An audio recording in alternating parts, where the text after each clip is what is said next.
talking about citizenship in a pluralistic society.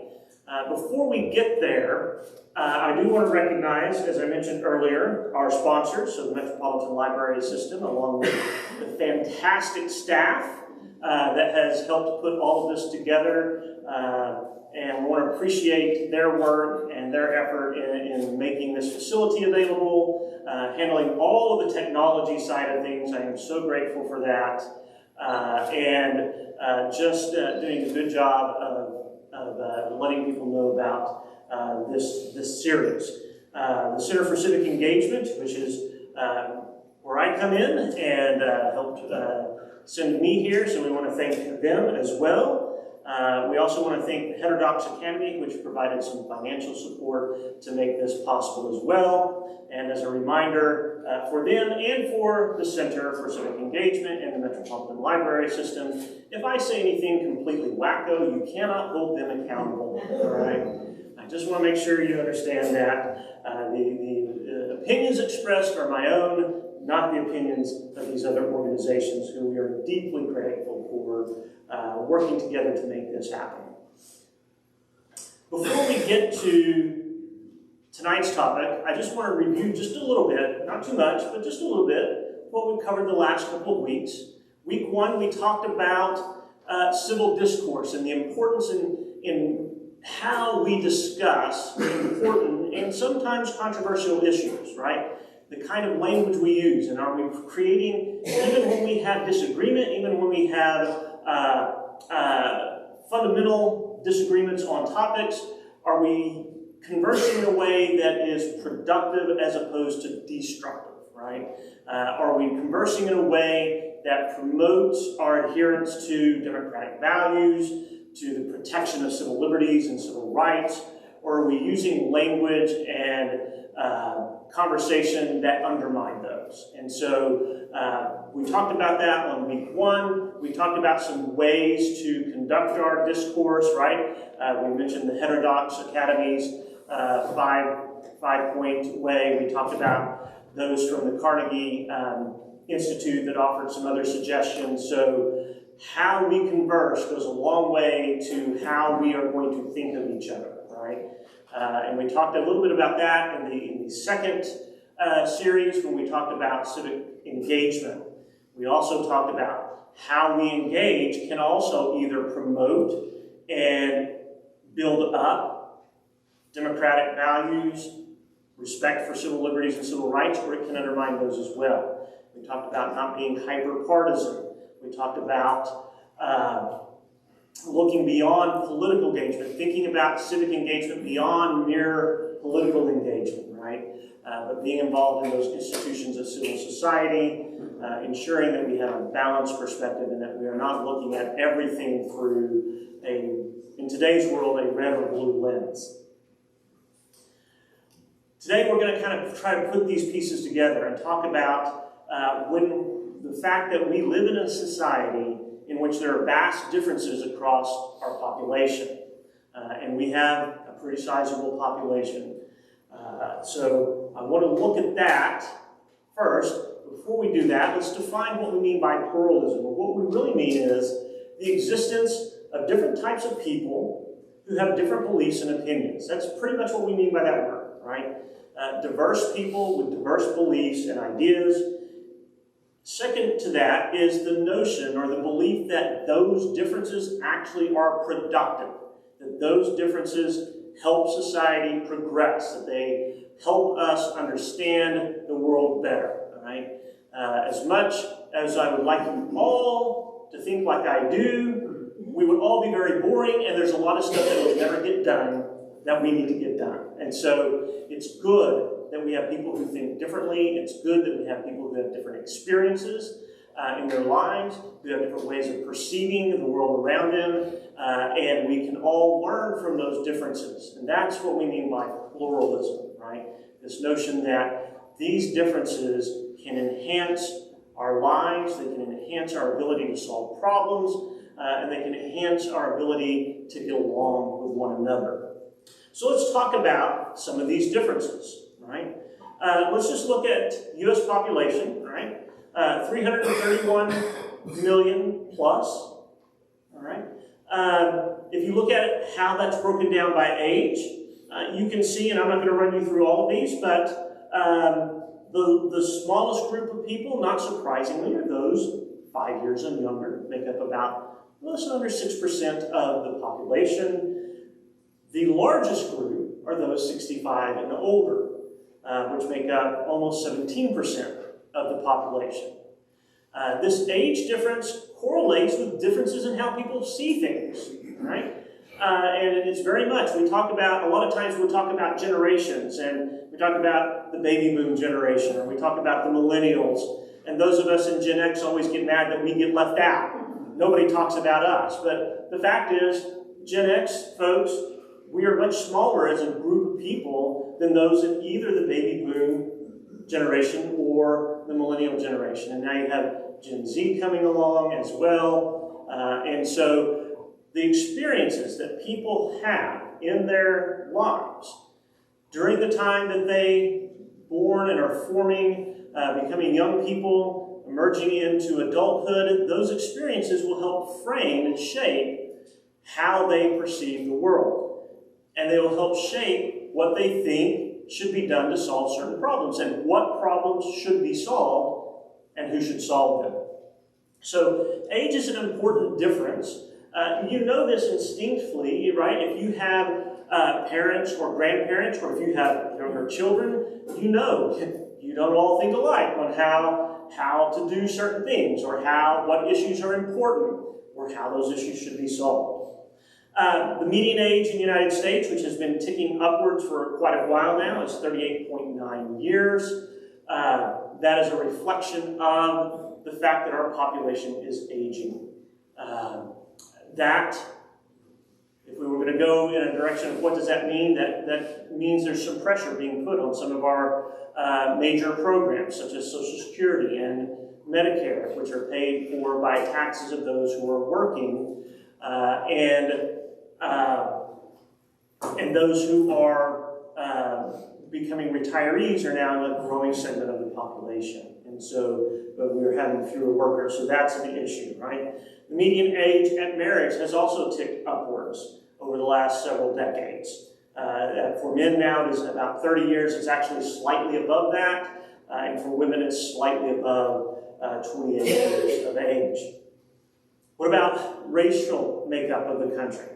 All right. As of 2021, 61% white, almost 13% black, a little under 20%, 19.1% Hispanic. You see Asian, Native American, and Native Alaskan, almost 1%. The numbers have dropped as far as the population of the white population in the country over time. It has dropped. There has been significant growth in the Hispanic population of the country. A couple of decades ago, it was behind or right at even with the black population. Now it has emerged a little bit more than that. So we see differences in the racial makeup of the country, and that continues to be a trend. Most demographers, people who are measuring population changes, are projecting that within the next few decades, there will not be a racial population that makes up a majority of the country. Right? That white population's percentage of the total population will continue to shrink, and these others will continue to grow. Population by sex, 50.5% women, 49.5% men. LGBTQ identification, right now at 7%. Now, what's interesting about this is if you were to look at this generationally, these numbers look very different. Okay? Again, recognizing that there are differences in age and how people perceive the world. If you look at older generations, these numbers are significantly lower. If you look at younger generations, millennials, Gen Z, these numbers are becoming a larger percentage of their population groups. And so there are all sorts of speculation as to why. We don't need to get into that tonight. Maybe that's a conversation we want to have at another time.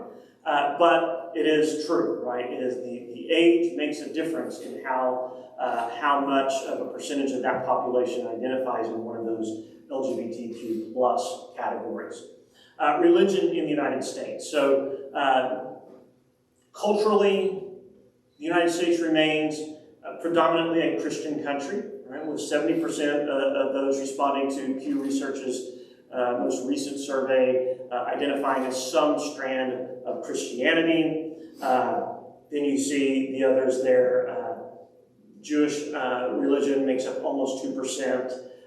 Muslims make up almost 1%, same for Buddhists. The second largest behind Christianity is actually unaffiliated.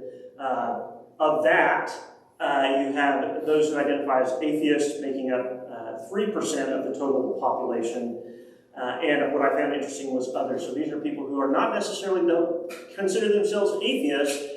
They don't consider themselves agnostic either, but they simply just have not claimed a religious, and they probably don't have a deeply held religious views, but they have some religious views at some point, right?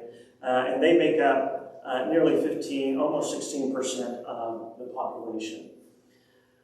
Party affiliation in the United States. Nationally, 38.8% registered as or identify as Democrats, lean Democratic. 29, a little over 29%, the same for Republicans. Independents are not far behind at almost 29%.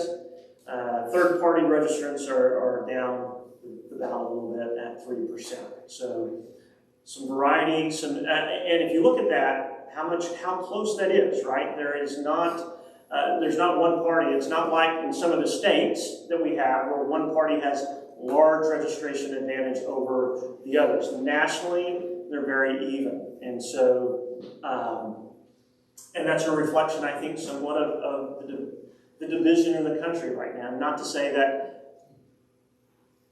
even partisan registration is bad, but it's why sometimes it's complicated to get stuff done, is you do have this kind of even, narrow breakdown between them. Political ideology, so a little bit different than party, right? Political ideology, 37% identify as moderates, 36% identify as conservative, and 25% identify as liberal. So again, we look at those breakdowns, you look at the party affiliation breakdowns, and you can see there's some parity there amongst all of these. And if we want to get something done, this is what I tell students all the time.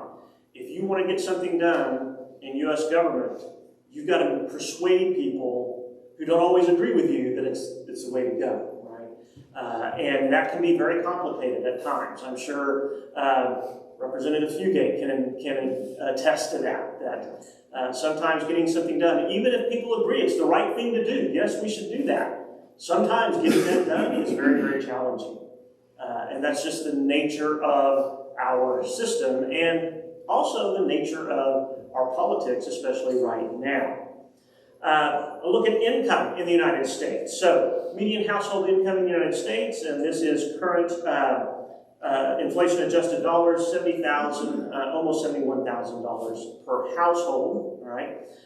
One thing I like to remind people is, remember, households come in all sizes, right? So that could, at any point, this could be one household, or this could be a large household with 5 to 7 or more people in it, right? But that's the median household income. Per capita income, sometimes we talk about this in GDP per capita. That is, if you averaged the total wealth in the country per person, this is what it would average out to, and it's sitting at almost 38,000, a little under 38,000 per person. James, does that include children? Yes, that includes. So basically, how you do per capita GDP is you take the GDP of the country, gross domestic product, which is the total value of all the goods and services produced for sale in the country. You take that dollar value and you divide it by your population, and that gets you per capita income. Okay. Annual income distribution across the country. So how many people earn at what level? So as you can see again, about 9% of the country earns below $15,000. Again, this is household data, okay? You can look at the top, about 11.5% earn over $200,000. Okay? And then you have these various ranges in between. One of the things I would note is about 55, if you take that line from the 50,000 up, about 55%, close to 60% of the population earn above $50,000 a year.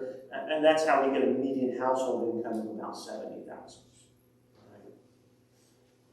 Right? Household arrangements. How do people live together? Right? About 46% of American households are married couples in them. Almost 7% are non-married couples, people who are cohabitating with one another. 27, almost 28% are single households. And another 19% are in some other arrangement. This could be an adult who's caring for a child that is not a relative. This could be an adult who is caring for an adult parent. So these kinds of arrangements. Okay.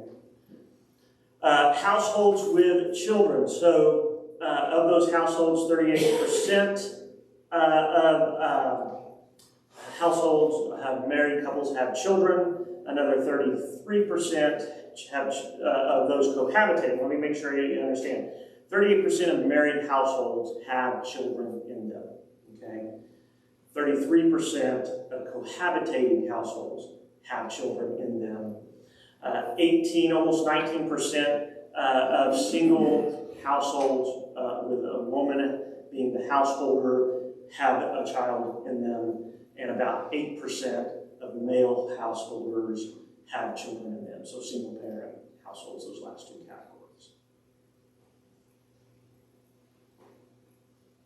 All right, so as we can see there, and we could go on and on, right? These are just some of the big kind of categories that I wanted to look at and see differences across different ways of measuring the population. There are a whole bunch of others that we could have pulled in here that we didn't, all right? But the question becomes, given all of these differences, right, what are our obligations to one another as citizens? What are our obligations to living peacefully with people who are very different than us? And that's the question we kind of want to broach this evening. How, given these vast differences, and listen, we talk about diversity as a strength, and we should talk about it as a strength. But one of the things that political science research also tells us is diversity can also put strains on democracy. It can cause conflict, and if that conflict isn't managed well, you can have serious issues. And so we want to recognize where those traps are. We want to recognize where that conflict might arise and what we can do to mitigate it, what we can do to, again, have productive disagreement, not destructive disagreement. So one of the places I will start is an issue that is an old issue. This has been talked about for a couple of centuries now. In fact, if you want to go really far back, you can go back to John Locke's treatise on tolerance in a religious sense. All right, so 400, 500 years ago now, Locke is writing about the need for tolerance. And what do we mean by tolerance? Well, fundamentally, what we mean is we're going to accept that there are others who are going to live their lives differently than we live ours. And we're going to accept that as a reality. Okay? Whether that difference is based, they're going to have different religion, different religious practices, different religious observances, different religious holidays. They're going to live differently. Whether that's family arrangements, right? Where you have today, we have many, many more blended families, right? Where parents who have had children and then they get divorced, and one of those parents marries another person who also has a child, and now you're creating a new nuclear family that brings halves, if you will, almost of families together, right? And so we have these kinds of arrangements. As you saw, we have lots of households today that have single-parent households, and that has, over the last 30 to 40 years, grown. Those percentages have grown as well. Political ideology is another one, right? People are going to think about government in different ways from me or you. They're going to think about government, what government should or should not be doing in ways that are different from me and you. Educational and occupational pursuits. Right? What is it that they're pursuing? What life path? I was visiting with, again, Representative Fugate before we started, talking about education, and not everybody who goes through high school is going to necessarily go immediately into college, and yet all of our measures, it seems today, are focused on measuring college attendance, college matriculation. And that leaves out a large percentage, a majority of the percentage of high school students, right? And what are we telling them if we say we're not going to bother figuring out what's going on with you, right? So how we deal with people who have different pursuits, life pursuits, than ourselves.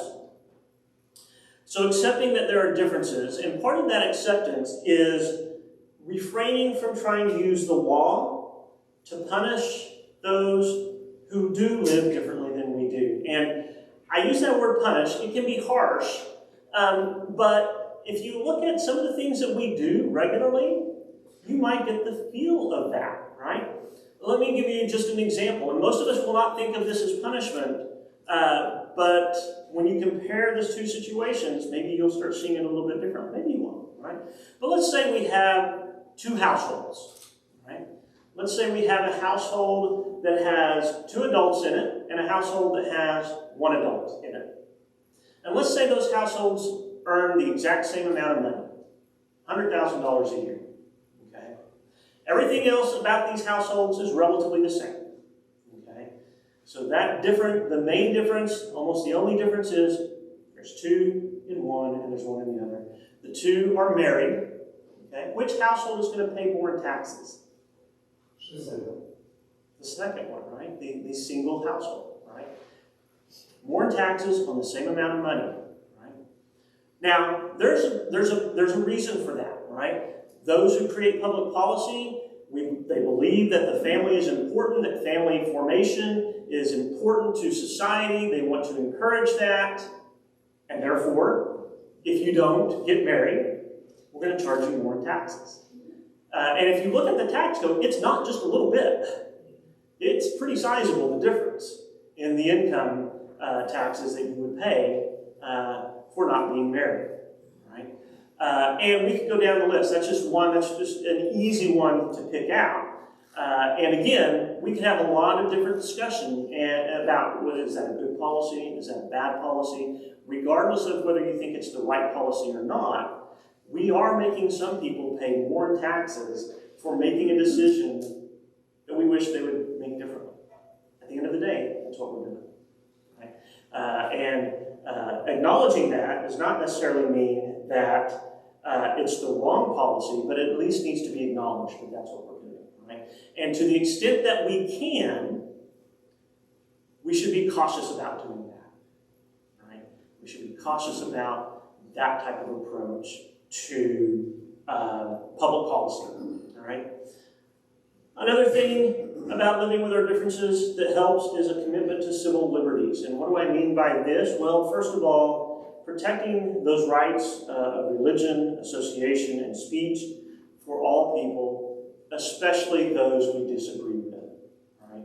And I'm going to tell you, there has been some tension around this in a variety of places, in a variety of situations over the past decade or so, right? In some places, you have those from the left who are attempting to shut down speech they don't like. In other places, you have those on the right who are attempting to shut down speech that they don't appreciate. And the problem is, where you're located in that can make you think that it's only one-sided, right? It's only those folks on the other side that are trying to shut down speech, right? So if you happen to be located in one area of that, you see it more than the other from one side or the other. But these rights, right, the protection of these rights is fundamental to our ability to get along with one another, right? If I feel like you're trying to shut me down, if I feel like you're trying to put me in a box and using the law to do so, I'm probably going to resist that. And I'm probably not going to think real highly of you either, right? And so we have to have this commitment. Now listen, I'm going to talk about civil rights here in a minute, and there is tension between these. They're not always easily reconciled. But maintaining this commitment to allowing even those with which we disagree to express themselves, to communicate with government officials, to lobby public officials to take action that they believe is in not just necessarily just in their best interest, but in the best interest of society as a whole. Right? Recognizing that all individuals and groups have a right to advocate for their beliefs. Right? That is fundamental to, it's one of those, if you use the language of the Declaration, and I just spent a day talking with my students about the Declaration of Independence, they refer to this as an unalienable right. Right? It cannot be taken from you, at least not legitimately. And I think we need to recognize that that is true, not just for me and the people on my team, but it's true for the people on the other team as well. And again, refusing to use the law to restrict the civil liberties of unpopular or marginalized groups. And I don't want to pretend like that is easily done. Okay? I do not want to pretend like listing this and saying, oh, you just do this, that is an easy step to take. There are lots of differences of opinion about what constitutes restricting a civil liberty or not. We have to have those conversations. But at the end of the day, again, I'm going to urge caution. We should be cautious in attempting to restrict the ability of others to exercise their rights. Civil rights. Civil rights deals with equality under the law, right? Treating people the same through the law. And two things about this. This isn't just related to criminal law, right? We get a lot of attention here. We look at different disparities between different population groups and how they're treated in the criminal courts when they come up for a trial on a particular crime. Okay, we can look at that through the lens of race. We can look at that through the lens of income. We can look at that through the lens of sex or gender. And we begin to see some differences there. Acknowledging that should be our first step, right? But dealing with that is not always as simple as we would like it to be. Okay? It's easy in some areas. When you look at now, the Civil Rights Act of 1965, right? Or 64, the Voting Rights Act of 65. But you look at those, in retrospect, that was the easy part, right? Because you had laws that were discriminatory, right? We have this whole period of our history. We talk about the Jim Crow period, the end of Reconstruction, and the emergence of these very discriminatory laws. Once you've done that, that's the low-hanging fruit, right? Are there other areas of law that are not as easily recognized that continue to discriminate against different groups? Again, that's a harder conversation to have, and how we measure that is really important. How we define what we mean by discriminatory is really important. Yes, sir? Professor Davenport, I'll point out that the legislature just this past session finally made it illegal in Oklahoma to have racial covenants. What does that mean? So on the books, it was still possible. Supreme Court said you couldn't do it, but the law in Oklahoma said that you could have a homeowner's covenant that said you could not sell your property to certain races of individuals. So in 2023, they just got around to making the law in Oklahoma comply with the Supreme Court, the formal law in Oklahoma. Like redlining type thing. So it's similar to redlining, right? Not exactly the same, but similar, right? Similar, yeah. Redlining was all about realtors and where they were selling. Exactly, yeah. But, so this is the type of thing we're talking about. Where do those things exist, and what can we do to address them?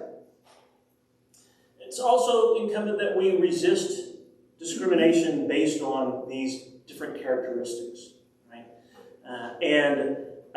This can be very challenging. And again, when you look at how different generations view some of these issues, you begin to see some of the conflict that arises, right? Very much so, in which older generations take a very different view than younger generations. And I think that's much of the conflict that we see today in our politics can be defined by age differences and by geographical differences. And we don't, those aren't the ones that always get a whole lot of attention, but those differences drive a lot of the political conflict that we see today. All right. Building that social cooperation that we talked about. Remember, for democracy to sustain itself, there has to be a whole lot of activity that happens in the background, right? In that area of civil society. There has to be a whole lot of us doing things together. Again, through those civic clubs, chambers of commerce, Rotary, Kiwanis, through local charities, interfaith organizations that they don't care what your political affiliation is. They don't care what necessarily what side of the street you are. Do you want to improve your community? And if you do, they want you to be a part of them, and they want to plug you into doing that. And that builds the social cooperation amongst us outside of, remember we said, what's important about this is that this social cooperation occurs outside of government, right? It's not political. It also occurs outside of markets. It's not transactional, like buying something at the local store or something like that, right? It is people coming together of their own volition, wanting to make change, wanting to improve things, and wanting to work with others who have a similar belief and similar goals, right? And it is that trust that we build by engaging in those kinds of activities that allows us to accept democratic decisions even when those decisions are not the decisions we wanted, right? Because we can trust that our fellow citizens, our fellow neighbors really aren't out to get us, right? But absent that social cooperation, absent that trust that is built through those various activities within civil society, it becomes much harder to view democratic decision-making as a tool for peaceful coexistence, and we become much more inclined to view it as a mechanism for dominating somebody else. I'm going to get my way, right? I've got 51 votes. I'm going to cram whatever I want down the other 49, right? When we begin to view democracy in that manner, we begin to actually undermine our commitment to it. All right, so what else can we do? Well, avoiding that hyper-partisan worldview, right? Not seeing everything through a political lens. And for some, listen, I'm a political scientist. Telling me not to put a political lens on can be very challenging. It's what I get paid to do a lot. People who are in government positions, it's hard for them to take that political lens off.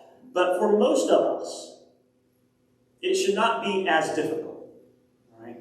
It should not be as difficult to say, this is one part of my life, and I'm going to set it aside over here because I have other parts that are really important too, and if I let this bleed over into them, I'm not going to make these better, I'm probably going to make them worse, and I'm going to make this part worse too.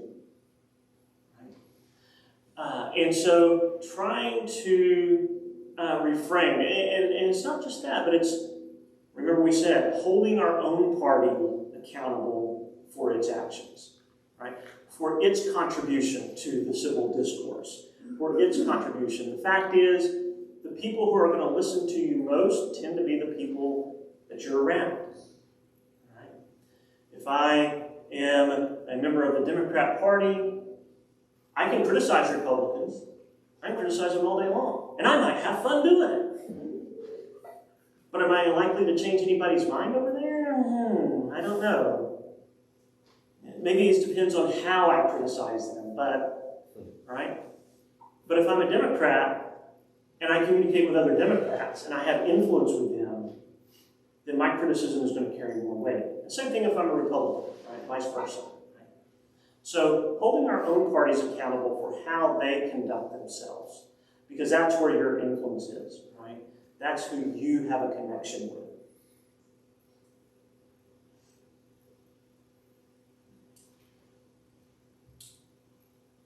When we come to the democratic process, right, we really are now talking about a political process. We go and vote, right? We accept democratic decision-making. We resolve our conflicts for public policy through democratic means, whether that's voting, right? So if we're voting on federal elections, we're voting for members of the House and Senate or the President.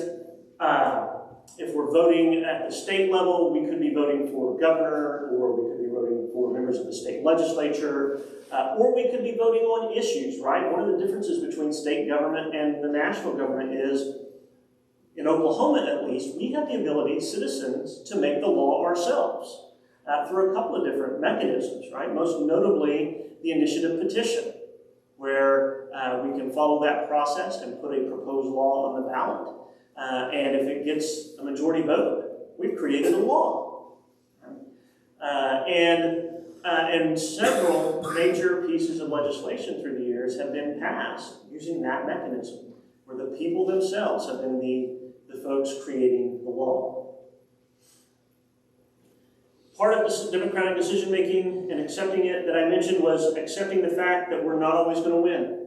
My candidate is not always going to be victorious. The issue that I voted for is not always going to come out on the winning side, all right? But I accept that because my side lost does not make the vote illegitimate, right? The fact that my side lost does not mean the vote was improper or there was a problem with the process. And we recognize that in a democratic system, no questions are completely resolved, right? We have new government officials, we have new generations, we revisit a lot of things very often in this country as a result of turnover within government and turnover of generations. And so you may have lost today, but hang in there.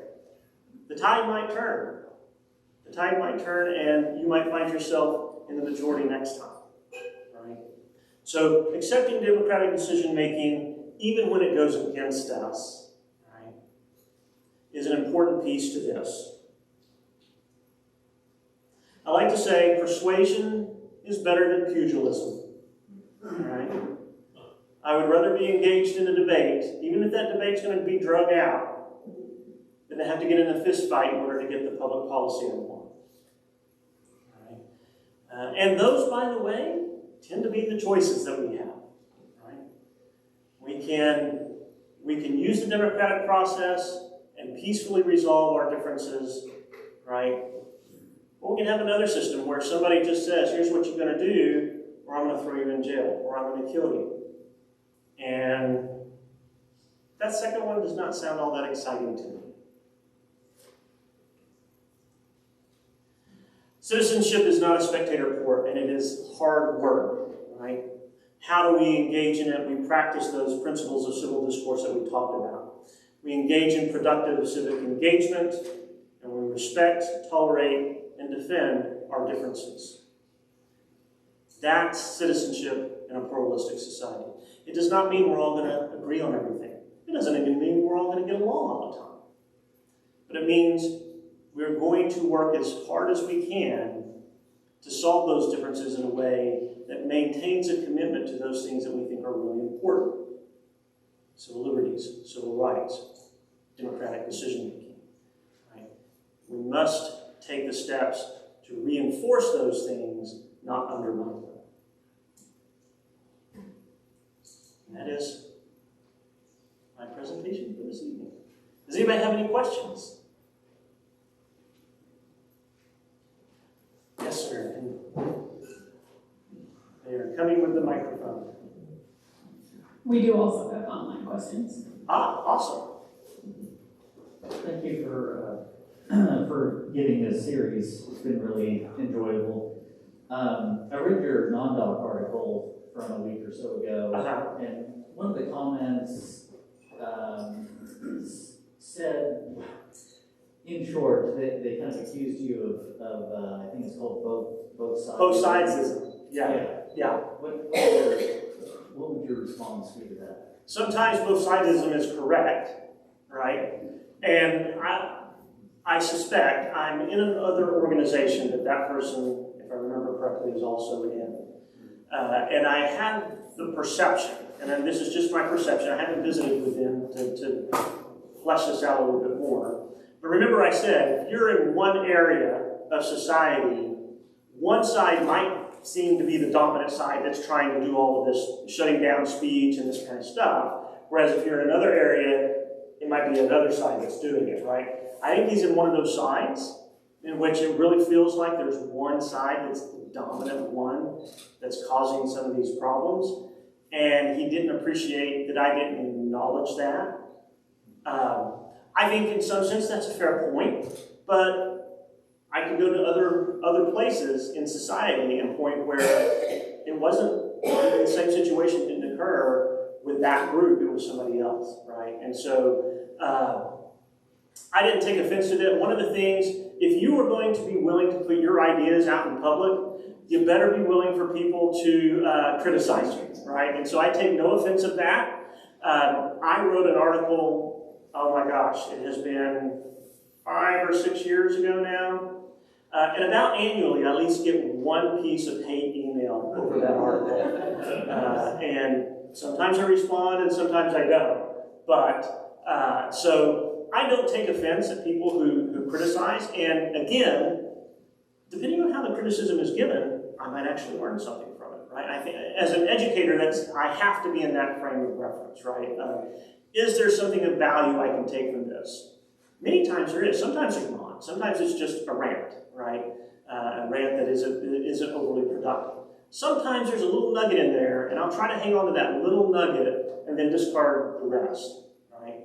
It's not always easy. My wife will tell you, a lot of times I'll have her proof my writing, and she'll come back and it'll look like I was in grade school and got all these red marks.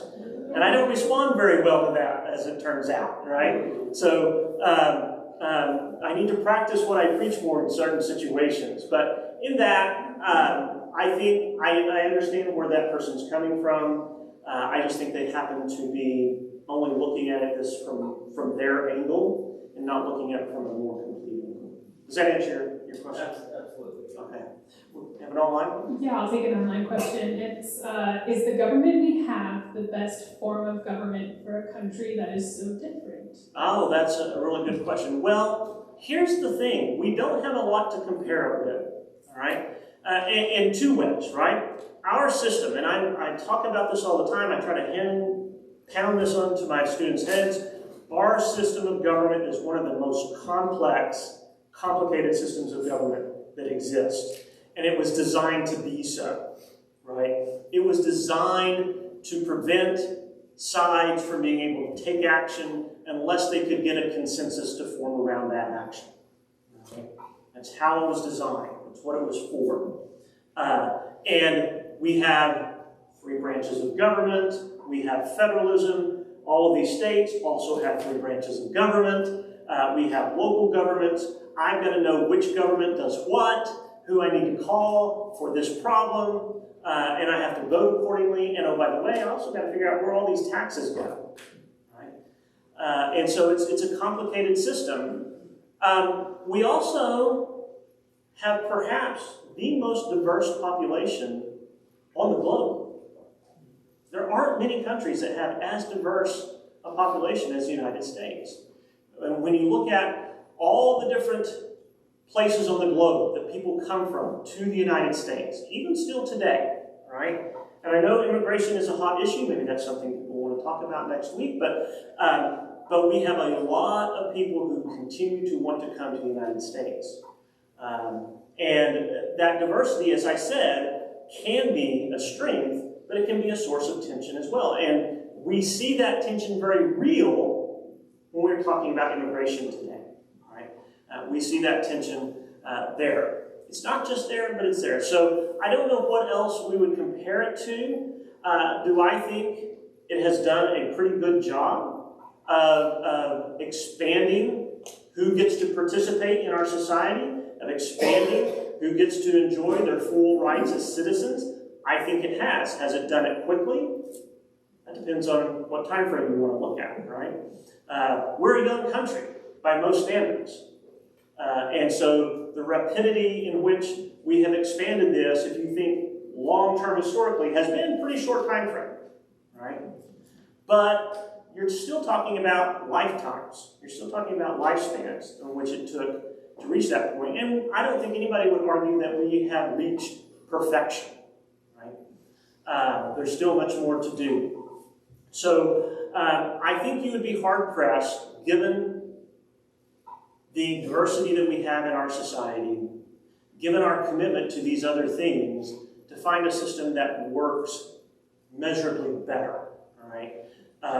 You might, because I see people who point, and I'm going to refer them to a fantastic podcast series on this very topic. It's by Freakonomics, and they have a 3 podcast series in which they talk about how different the culture of the United States is to virtually every other country in the world. And why that difference makes it much more challenging to just say, oh, well, this country does this and it works for them, let's do it over here.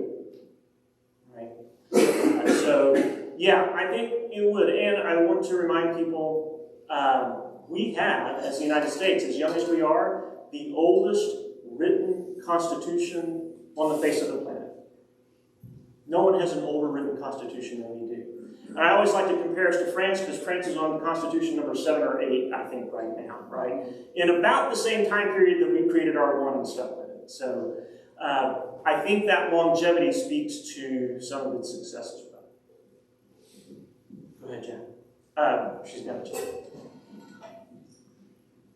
James, fascinating, enjoyable, needed. My opinion would be that if we polled the room, almost all of us would say we fall in that moderate. You know, we may be one or the other, but we would probably be moderate. And I'm wondering how and if can we get the extremes to the table to talk about civic discussion. That's it. And I'm going to open this. I'm going to answer that question. But I want to hear some ideas from you guys. And we all know the extremes are out there. Most of us would like to think that we're not the extremes. Listen, I'm going to acknowledge, on some points, I'm firm. You know, some might call me extreme, but I'm firm, right? And I'm not going to back off those for the most part. And I think we all have some of those points somewhere, right? And so I want to be cautious in some sense of using that label of extremist or extremism to label people with, because depending on certain issues, we could all find ourselves in that label. But there are groups of people. There are groups of people who would say, no, these people don't deserve the same rights as I have. Right? They may not say it explicitly, but their actions and the issues that they promote and the way they talk about them certainly speak to that. How do we get them to the table to start discussing this? That's a fantastic question. There are lots of groups out there trying to do that right now. I think it starts again here, right? But I want to hear some of your ideas. What do you think? I mean, go where they go. If you want to grab a bunch of liberals, go on Reddit. And if you want to grab conservatives, basically do advertise this at a local Protestant church. I mean, not to say that every individual falls within those stereotypical like boxes tied to those organizations, but groups stick together.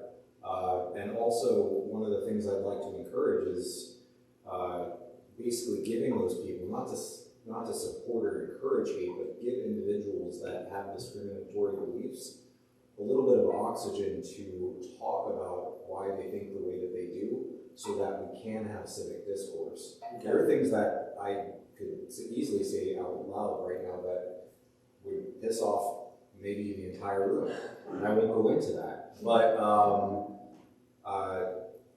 yeah, I think because of me being aware of that, I think that we all might hold fragmented beliefs that get repressed and become stronger. I think those individuals that are on the conservative sides really need an opportunity to express those ideas and not feel things to make changes, because as you mentioned earlier, when someone's using the law to manipulate or change someone's behavior, they're going to resist.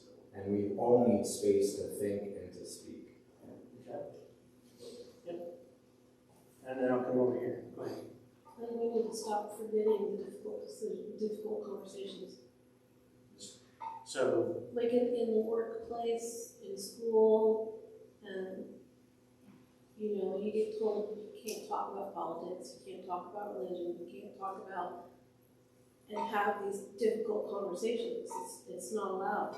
And I think that robs us, especially our children, of learning how to have difficult conversations without feeling threatened by it. Can you please repeat what she said for us? Just give her I a forgot, yes. And the gentleman over here on the very far end, I think, has one. So the comment was that we need to encourage having these kind of difficult conversations in different areas of society, and especially in ways that can model for children how to have this kind of constructive disagreement, how to resolve differences in a positive manner, rather than saying, oh no, we just don't talk about that. Right? I think that's a really good insight. Yes, sir? I was going to piggyback on what Brian was saying over there. Before I can have a discussion with anybody on any topic, I've got to have a relationship with them. We all know people on both sides of the spectrum. So the best way to open up a dialogue is not to go into an environment that you're not comfortable with and try to bring somebody, is to bring a friend. You got liberal friends, you got moderate friends, you got Republican friends. You all can have discussions in your home. You can invite somebody to lunch, invite them to breakfast, have an open discussion. You'll be surprised at how open and honest your friends will be with you if you listen. Listen without being judgmental. Don't try to anticipate what they say. We can tell you, if I'm talking to you and I know you're not listening to me, you're doing this here. You're trying to get your point across before you listen to me. So my whole thing is, bring a friend, have a dialogue with them, even your family members. Every family member is not of the same viewpoint. They're the worst. I mean, there are some subjects that are off limits, but you gotta have those discussions. So if I talk to my family members first, I can sharpen myself, I can be more aware of their feelings and emotions, and it'll help us all out in this discussion. So once again, start with yourself, start with family and friends, build relationships, and don't be afraid, like I said, have a coffee date, dinner date, donuts. Did you send the invitation to this event to First Southern Baptist Church? I don't believe I did. Perhaps every organization should have gotten an invitation. Yeah. So, Rotary Club, the church. Yeah, I know. 20 different clubs. Yeah. The churches should.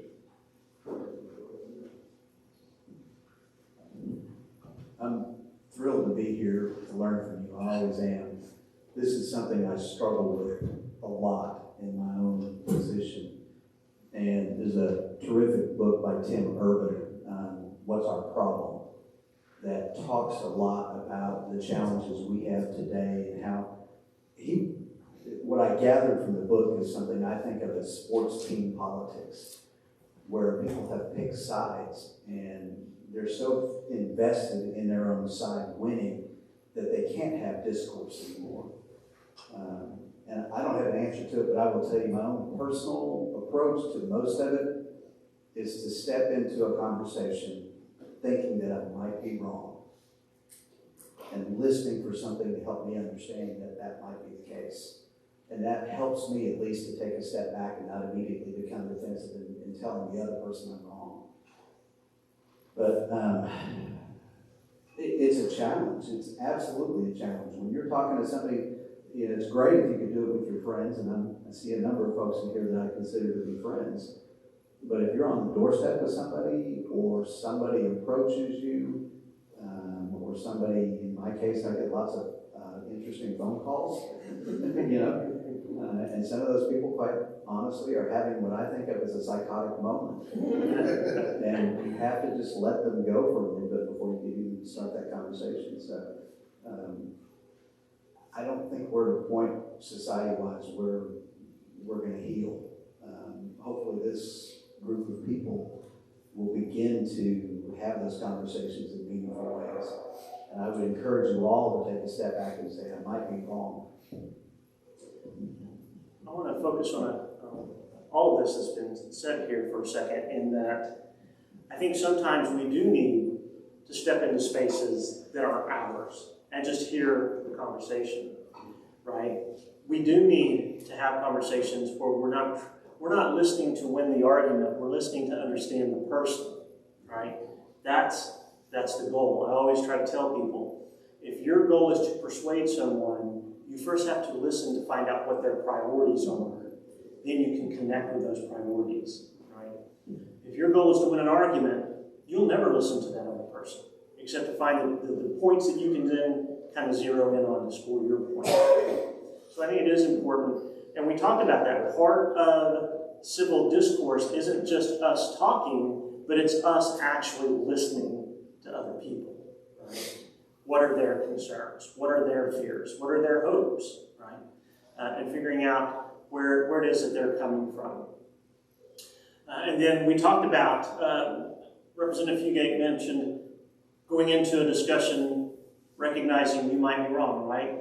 Heterodox calls that intellectual humility, right? Recognizing that none of us have complete knowledge. None of us have all of the answers. And there are things that we thought were true 20 years ago that today we don't think are true. There are things that we thought were true 100 years ago that we don't think are true now because we've learned something since then. Okay? And so I think that intellectual humility combined with a willingness to listen to others before we speak, before we try to give our side, and broaching spaces that aren't ours all the time, not to persuade, not to convince, but just to listen. I think all of that are good ways of bringing us to a point that we can acknowledge that we can be comfortable with our differences of opinions. We can be comfortable that the fact that you're going to live a different way than I am does not mean that either of us are threatened to the extent that we want to use the government to shut down the other person. Right? And I think that's in it. So all of those insights are fantastic. Did we have another one? Yeah. What is the main issue that diversity causes in government today? Well, it's these tensions that we've talked about, and I'm gonna at least formally wrap up here. We're supposed to end at 7:30, but anybody who wants to stay can, and I'll continue to. Listen, I'm a professor. I love answering questions, so I will stay here as long as anyone wants to ask questions. But I don't want to hold people beyond what we said we would. But let me answer this question real quick. In that we see diversity. Probably most of the clashes today will resolve around LGBTQ issues. All right, we see a lot of what's that? Revolve around what? LGBTQ issues, right? So we see a lot of tension there. Okay, and we still see some, although I don't think. And maybe I should be cautious in how I approach this, but I don't think the racial tension that we see is as severe as it appears to us to be. I do think there's still some there. That's been an issue. I don't deny that. But I think some of that is a little bit more perception than it is reality. And I think when you get out amongst people, all right, and we all work with a variety of people, right? People from different backgrounds, different races, different religions. We all work with different folks. Most of the time, we get along with one another. We figure out how to make that work, okay? And so I think there's a disconnect sometimes between what we see in our lives, right? What we see happening on the ground, if you will, and what other folks in different areas of society see. And that creates some tension and some imperfect perceptions, I would say. But that's certainly there. I think there is some religious tension.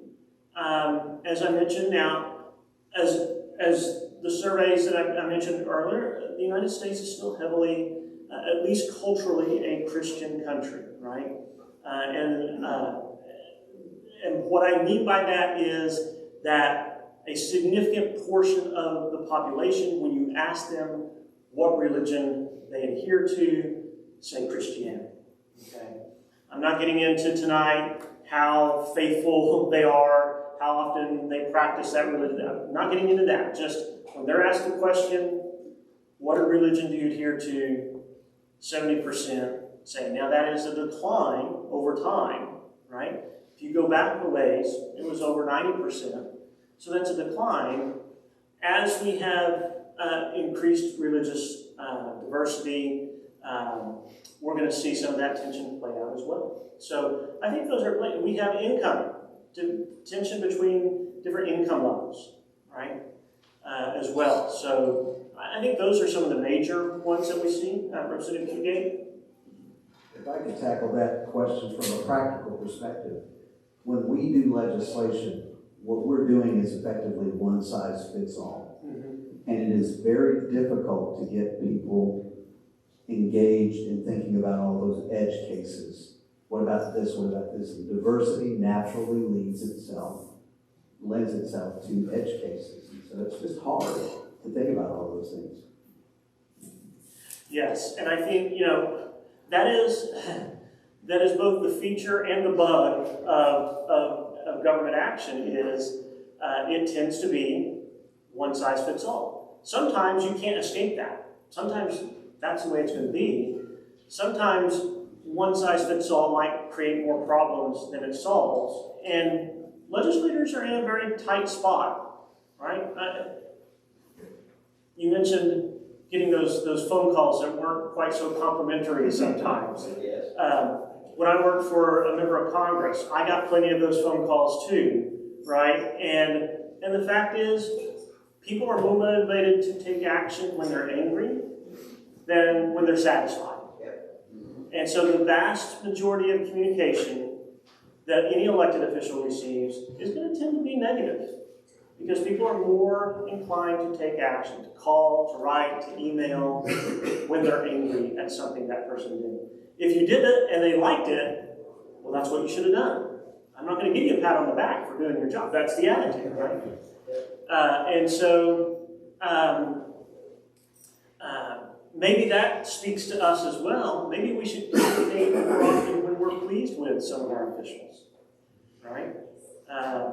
Maybe they need to hear that side of things also. Yes. Civility in discourse is critical. I know,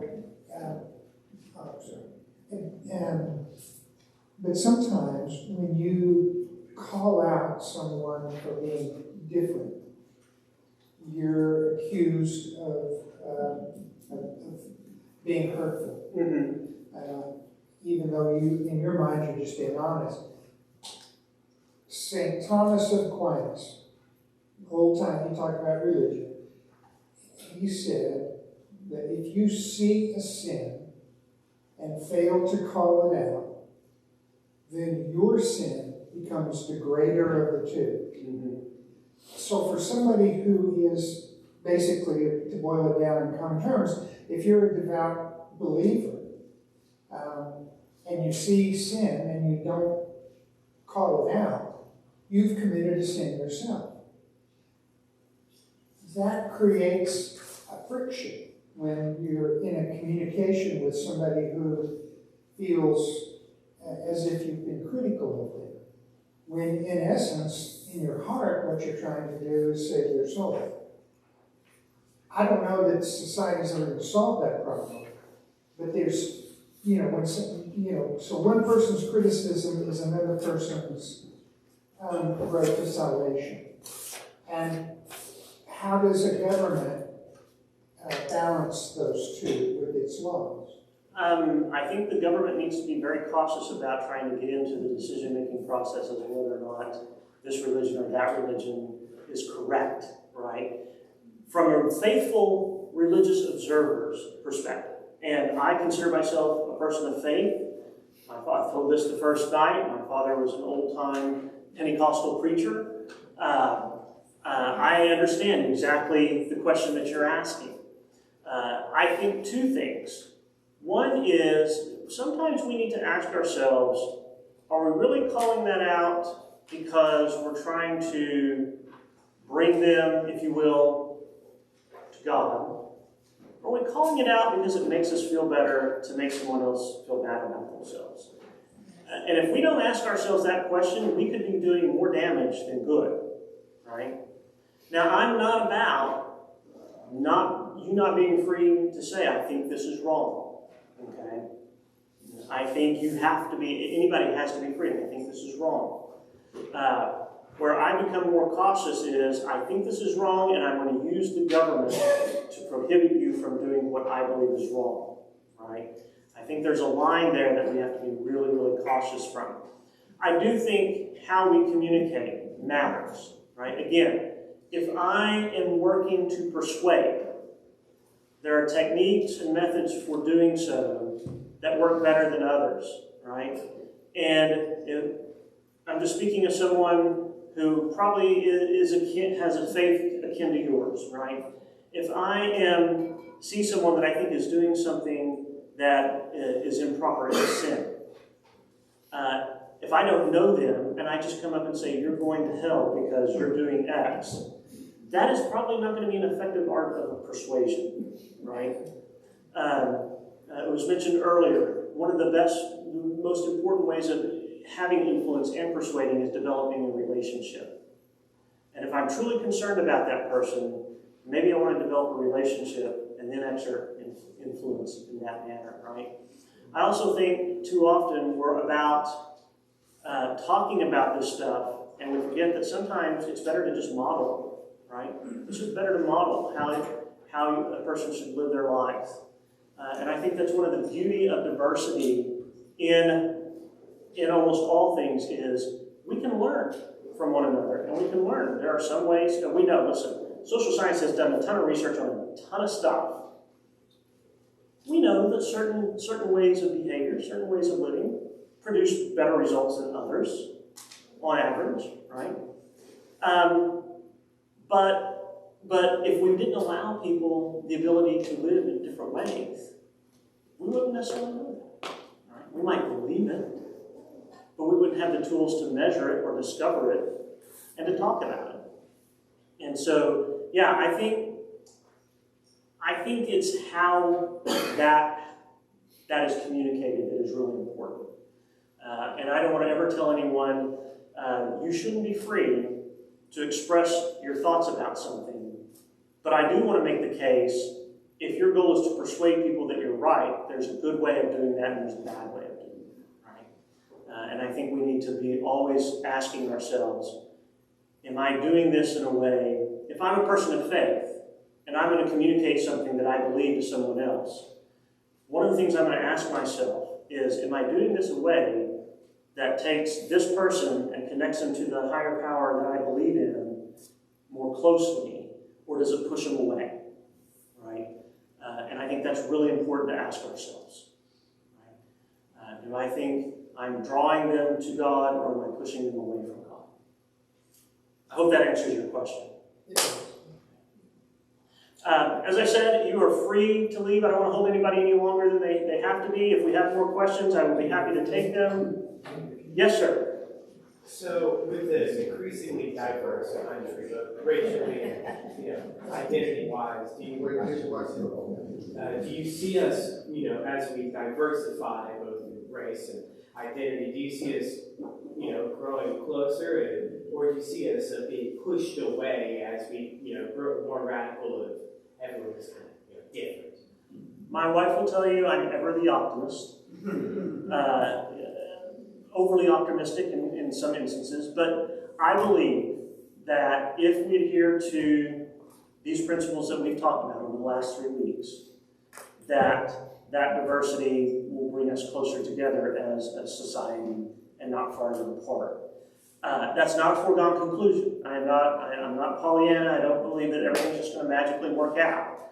But like I said, citizenship is hard work. And working in an environment where you have a great deal of diversity, as I said, perhaps the greatest diversity on the planet is where we live, right?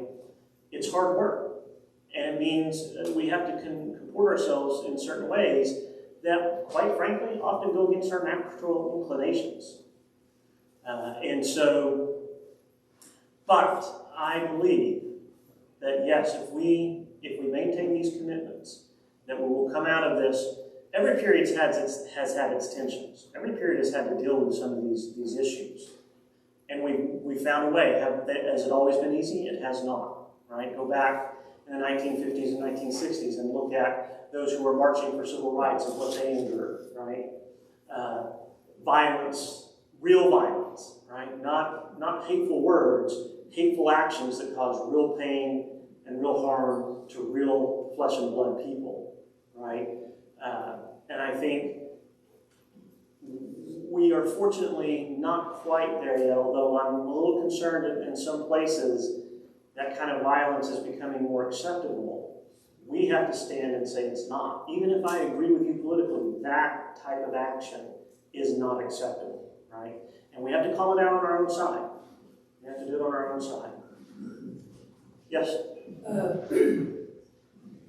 The melting pot that's the United States has been tremendously facilitated by public education. Mm-hmm. And a concern of mine in this whole area is the degradation of the public school system. Because what happens is you're institutionalizing some of the diversity. Mm-hmm. I'm going to go to school with only people who believe the way I do, look the way I do, think the way I do, and not have to sit in class with people who are different and actually be with them. Mm-hmm. So part of the concern about being able to make this work is public education forced people to be together. And I see that going away with present pushes from many areas. Well, I can tell you, I know there's one person in here that was going to be, you're speaking his language, right? And Representative Fugate, I think, has been an advocate for public schools and what they bring to the table and for society for a long time.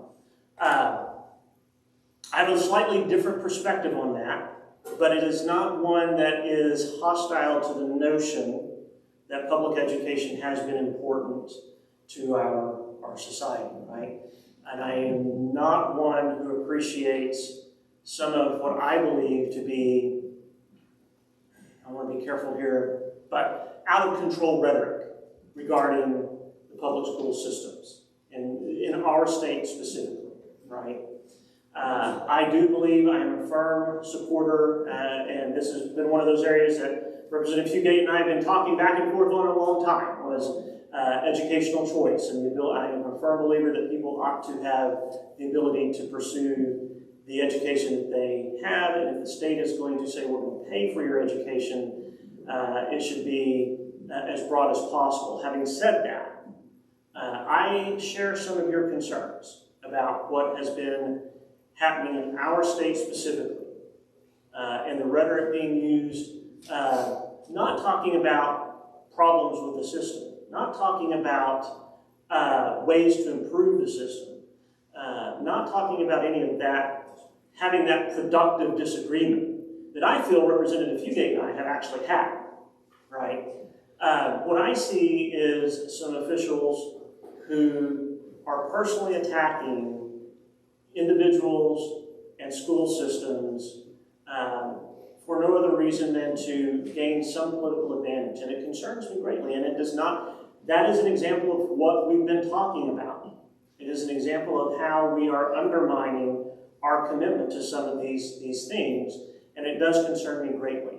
And so while I would say, personally, I am a supporter of the educational choice movement, I share your concerns about some of the things that have been going on recently, and I think we all need to take a step back and ask, are we contributing to a dialogue that's going to produce better educational outcomes for our students, that is going to create an environment in which they can pursue whatever means and whatever direction they want to go, that it empowers them to take control of that, or are we simply trying to score political points? And so on that point, I think you're right to be concerned.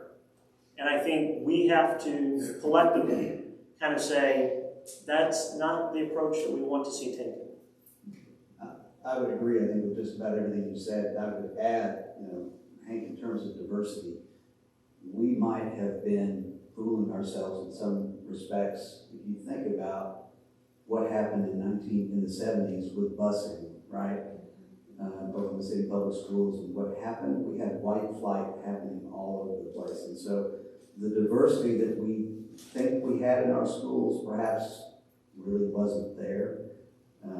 And I would agree with your concerns that the problem is now exacerbated by these ivory tower walls that are choosing which kids are going to be admitted to their schools.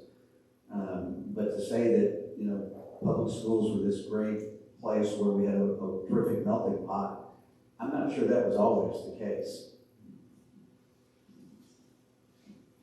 I got one more comment, though.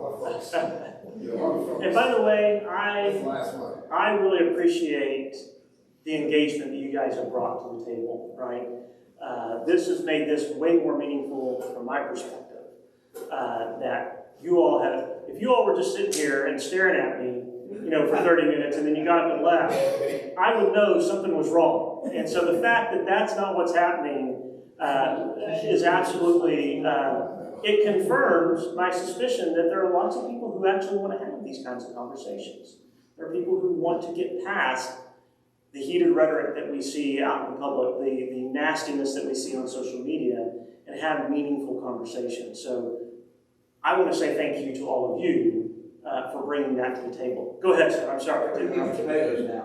I was going to make a quick comment about educational stratification. I'm a product of public schools also, but I also know in the Northeast, we've always separated education based upon economics. We have a bastion of elite schools that people send their kids to.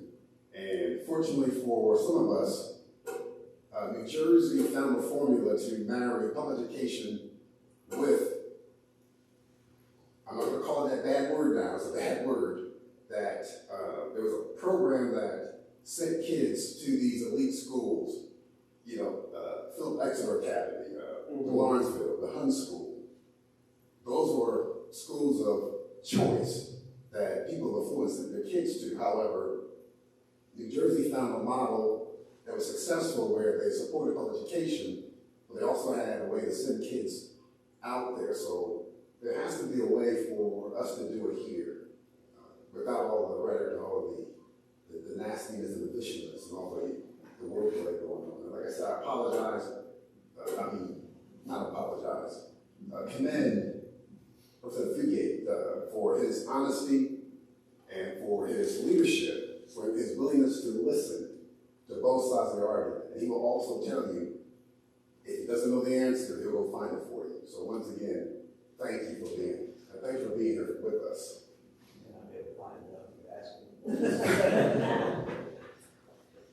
And thank you to Megan, who's been getting her exercise here this evening, running back and forth to the microphone.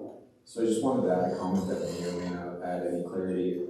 I think that it's not just in the public school systems. I would say that if a valuable peer group isn't initially accessible, even in the clubs that we've mentioned, tied to civic discourse, there's a payment wall, whether it's in industry or nonprofit spaces, and then an argument can be made that it's not in religion when it really is, because there are certain cliques that donate more, and you're not really given that window of opportunity tied to that perspective because you're not in the same social class. So it's everywhere, and I'm not saying it's a problem, and this may be a controversial opinion. I think there's an element of choice once knowledge is acquired tied to staying in poverty, and no one's ever a fan of me saying that, but I think that it's true.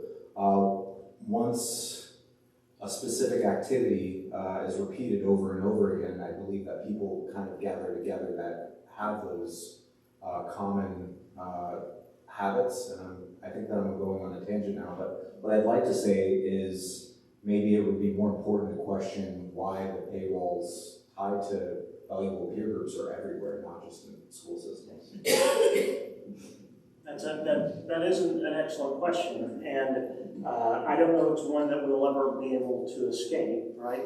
The only societies that I know of that eliminated the kind of paywalls you're talking about are those that had no areas of civil society at all, and those are not good societies to be living in either.